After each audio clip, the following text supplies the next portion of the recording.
TV7 Israel News is made possible thanks to your generous donations. Shalom, Erev Tov, good evening. This is TV7 Israel News, broadcast to you from Jerusalem.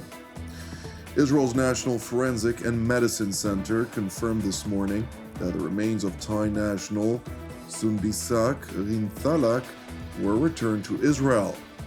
Israel and Lebanon hold a first historic meeting on advancing normalization.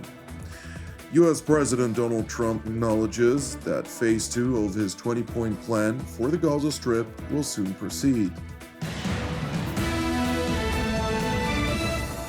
Israel's National Forensic and Medicine Center confirmed this morning that the remains of Thai National Sudthisak Rinthalak were returned to Israel 789 days after the Islamist Hamas and its affiliated Palestinian terror groups murdered the Thai farmer in southern Israel on October 7th of 2023 and took his remains captive into the Gaza Strip.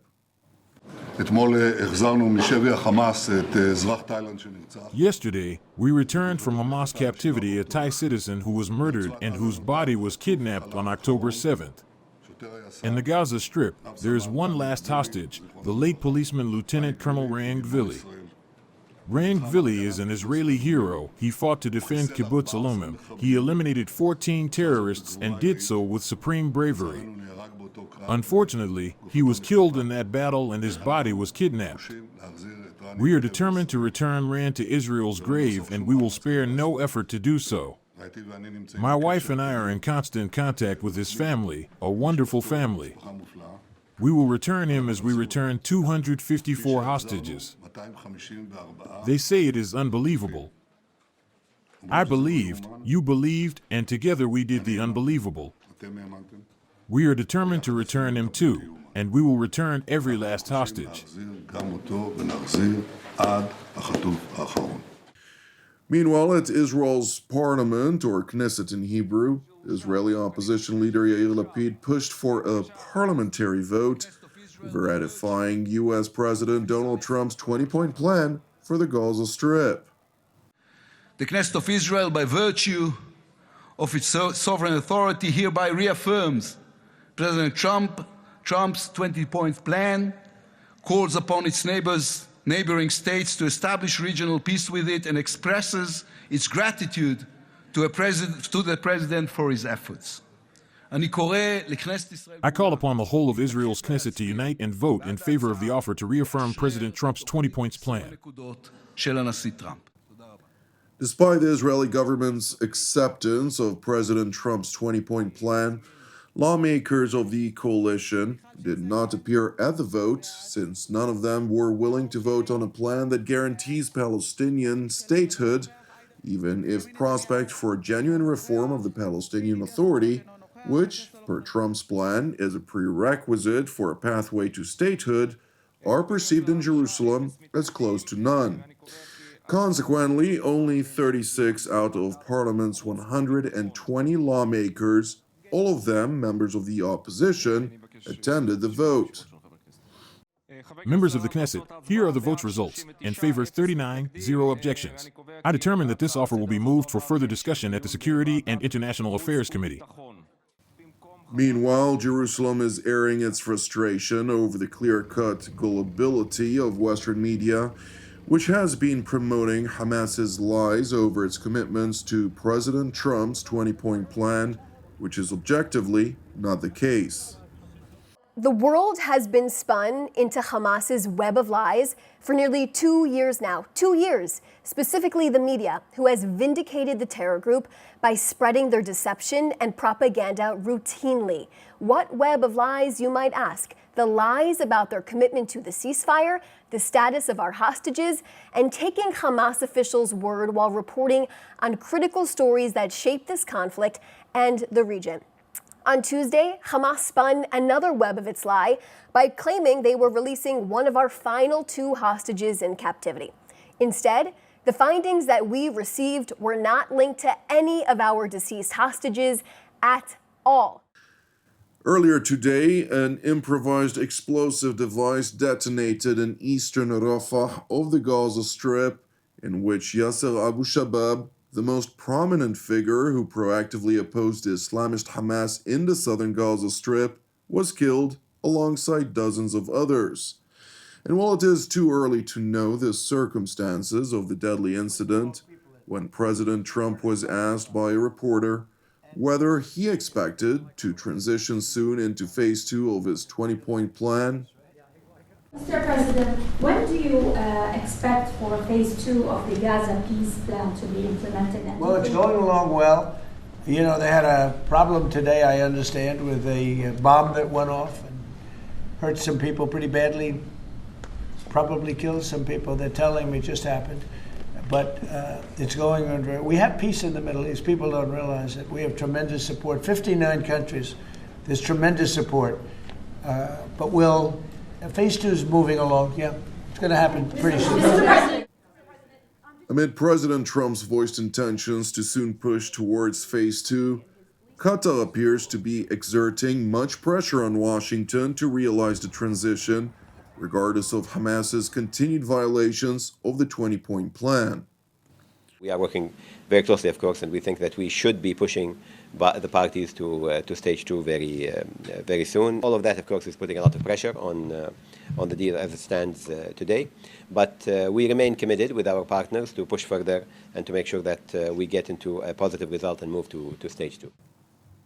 While phase 2 of President Trump's 20-point plan will not commence until all of the hostages are returned to Israel, to include the remains of Ran Gvili, the last hostage in Hamas captivity, Israel is making separate overtures towards the residents of the Gaza Strip, detached from Hamas's continued defiance of the terms and conditions of the 20-point plan. The Rafah crossing will be opening shortly. In the first instance, this will be exclusively for the exit of residents from the Gaza Strip who wish to leave to Egypt. The exit will be facilitated through coordination with Egypt, following security approval by Israel, and it's a similar mechanism that operated in January of 2025. The decision was made in full coordination with the mediators of this plan. The Prime Minister has made it clear that if people want to leave Gaza, they should and they will be allowed to do so. The crossing will be opened both ways when all of our hostages have been returned, as per the entire agreement, which we want to happen immediately. In other news, Israel and Lebanon began direct talks at the civilian level for the first time in history to advance economic and other forms of cooperation without any connection to military processes against the Iranian proxy Hezbollah. Prime Minister Netanyahu instructed the acting director of the National Security Council to send a representative on his behalf to a meeting with government and economic officials in Lebanon. I can confirm to you that the Prime Minister met with U.S. envoy Morgan Ortagus on Tuesday before this meeting. Today's meeting in Lebanon is an initial attempt to establish a basis for relationship and economic cooperation between Israel and Lebanon. This is a historic development. Be in no doubt that this direct meeting between Israel and Lebanon took place as a result of Prime Minister Netanyahu's efforts to change the face of the Middle East. As the Prime Minister has said, there are unique opportunities to create peace with our neighbors.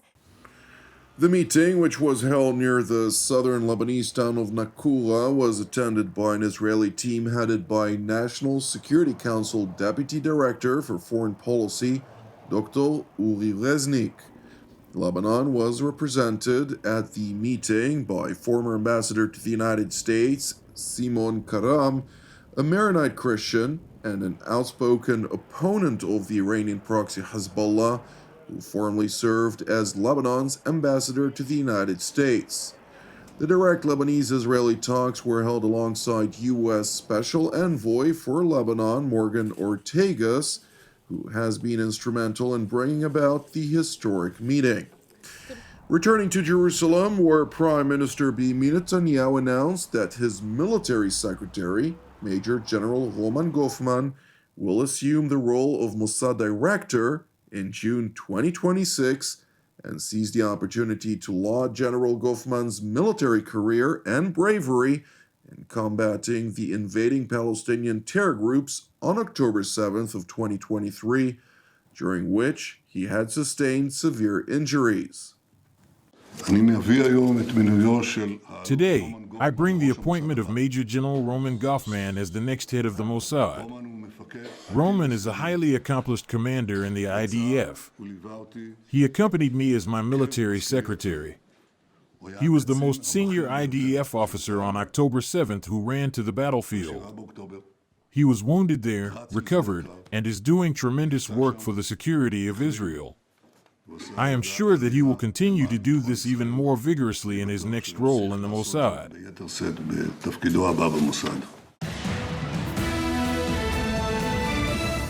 Thank you for watching TV7 Israel News.